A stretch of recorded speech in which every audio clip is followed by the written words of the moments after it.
这已经脱胶了。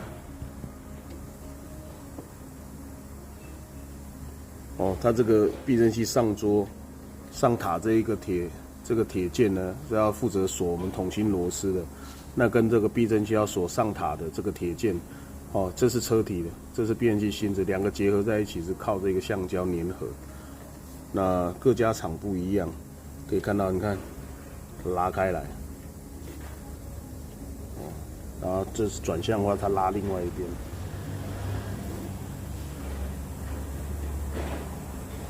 你看，整个拉开来了。如果这个完全脱壳一圈的话，它这个避震器的这一根芯子的这一根这个铁件，它就会穿出来，穿出来就比较严重。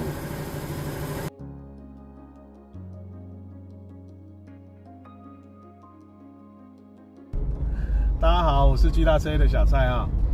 那这台车是Livina哦，就是旧款08年后的第一批的Livina。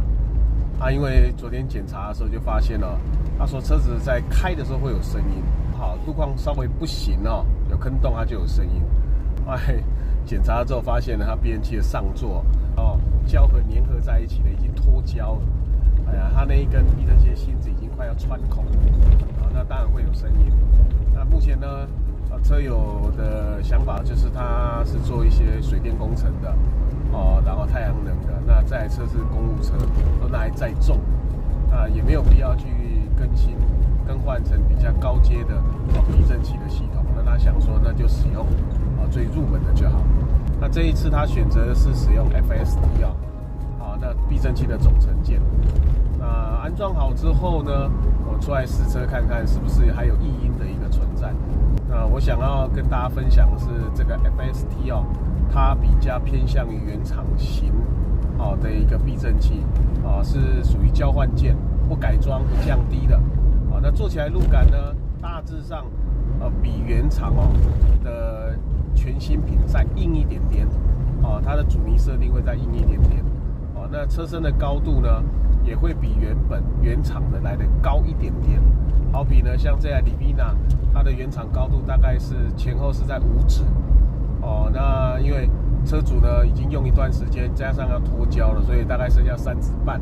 因为车身降低了，主要是因为脱胶，然后橡胶制品它因为压缩所以变形变薄了，然后再是因为弹簧的部分因为压缩的关系也疲乏了，所以大概从5指剩下3指半到4指之间。那我们装新的回去呢，它像这 FST 大概有5指半。所以车主当然一开始看的时候会觉得说很不习惯。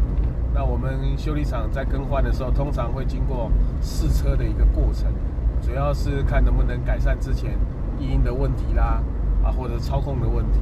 当然，一方面我们也希望在试车的时候，那它可以运动到避震器的筒芯，包括弹簧。那弹簧受压之后呢，它就会慢慢的回到应该要有的一个高度位置。那像那一些新的橡胶制品，也会因为你使用了之后呢，开始会有一个压缩的一个状态，所以高度会慢慢的就回到原厂5指的一个高度。因为有时候我们装了新的避震器总成件，有时候你会觉得车身高度怎么那么高？那是因为避震器上座它橡胶还没有压缩过，弹簧还没有压缩过，还有一些它里面的橡胶垫圈都还没压缩过。所以压缩过之后呢，它就慢慢的随着时间，它就开始回到正常的一个状态。好啦，那今天又是一个天气非常好的一个礼拜天如果要出门的话，可以趁早出门享受一下难得的阳光，因为听说下礼拜又要寒流来，要变天啦。好，有任何车辆要维修的一个问题、保养的问题或者悬吊的问题，都欢迎跟小弟我呢做线上的洽询，我尽快的回复您。巨大车业，我们下次见了，拜拜。